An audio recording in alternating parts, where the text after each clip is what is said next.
Welcome to the Phonecast, produced for the UK mobile phone industry and sponsored by 51degrees.mobi, providing device data and device detection for thousands of companies online. My name is Ian Graham. I'm your host, and with me is James Rosewell, the owner of mobile technology business 51degrees.mobi, and Mark Bridge, who is an independent technology writer. And in this special excerpt from our regular weekly podcasts, we're taking a look at the new Microsoft tablets. These have been branded Surface. This all happened at a big event in the States on Monday night. Microsoft demonstrated two Windows tablets, one with an ARM processor running the forthcoming Windows RT platform, another with an Intel Core processor featuring Windows 8 Pro. Both devices are coated in what Microsoft are calling Vapor Mag, which is kind of based on magnesium and produces a tough surface that's less than a millimeter thick.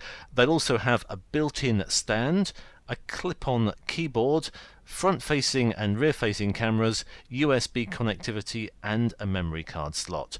Full details of weights and dimensions haven't been confirmed, but the Windows RT tablet is expected to be 676 grams, pretty precise for something that hasn't been confirmed, 9.3 millimeters deep, and have a 10.6 inch display. It'll come with 32 gig or 64 gigabyte versions.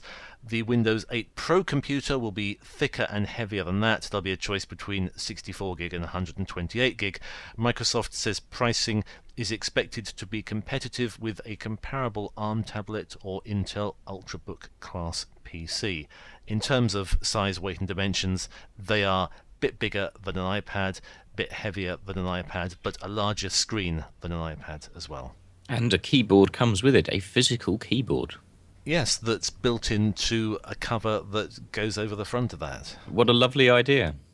Yeah, I wonder if there's going to be a patent suit from Apple. Or maybe Apple haven't done it because Microsoft already had the patent. Quite possibly, but certainly this is very much a rival for the iPad.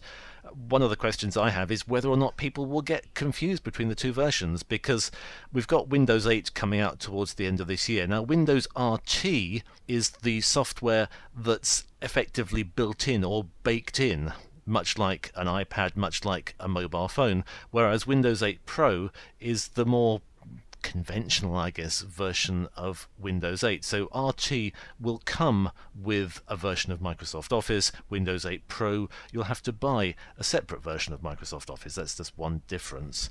So we've got two different operating systems on two different tablets, both with a Microsoft brand, indeed both with Microsoft Surface brand. Well, indeed, I think this announcement is very much for us, the industry, and journalists to talk about Microsoft. It's not yet being positioned for the public. I think it's very easy to position these. Windows 8 Pro is for businesses, and they'll try and sell them to corporations, and that's really going to be the core market there. Windows RT is for home users, people who are going to buy iPads.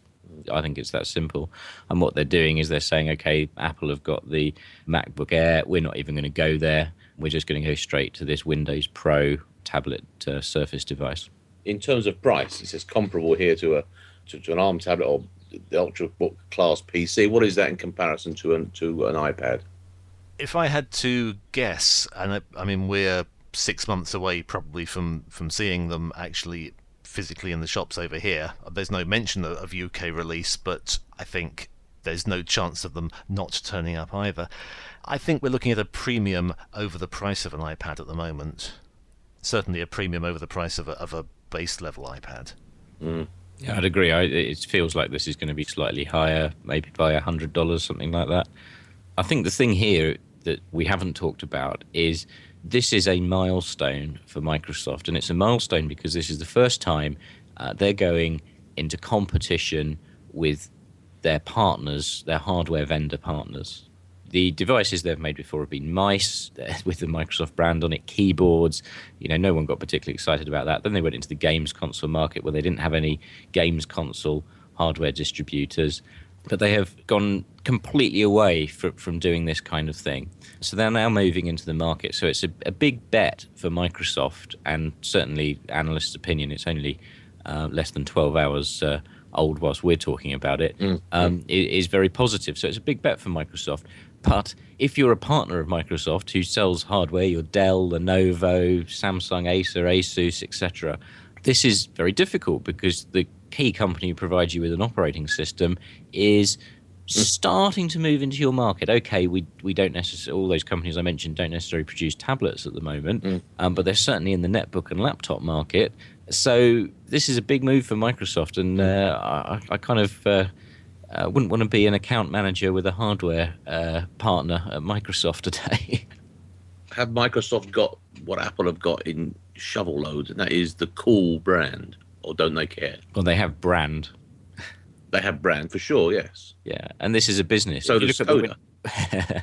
well, they do now, and well respected as part of Volkswagen. But we digress.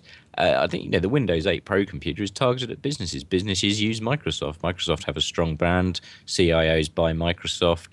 This is a godsend for CIOs. They're going to be going, oh, fantastic. All those people who keep badgering me about getting iPads and changing the corporate network to support iPads, Yeah.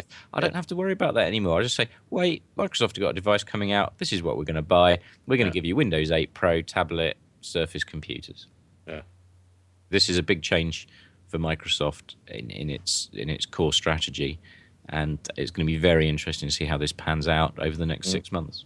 The side effect of this is this could be the best thing to happen for Ubuntu, which is a Linux distribution, as hardware vendors start to do what they've been doing in the phone space and start looking at alternative operating systems. The key thing I'm looking for is how usable is that keyboard. I've used tablets, and we've got some around the house, but I can't really type more than a couple of sentences on them. They're just too frustrating. So if there's a decent keyboard on this thing, then that could really help. You're still using a keyboard, James? That's so 20th century. Do you know what I use, Mark, for dictation? You know the answer to this. I do. I use it myself. Nuance. Absolutely the best application ever invented, and I can't wait for it to come to Windows Phone. I'm suffering from not having my Nuance voice dictation on Windows Phone. That was a special excerpt from this week's podcast, available online at thephonecast.com, ThePhonecast. You can download every week free from our website, from iTunes, or from the RSS feed on our site.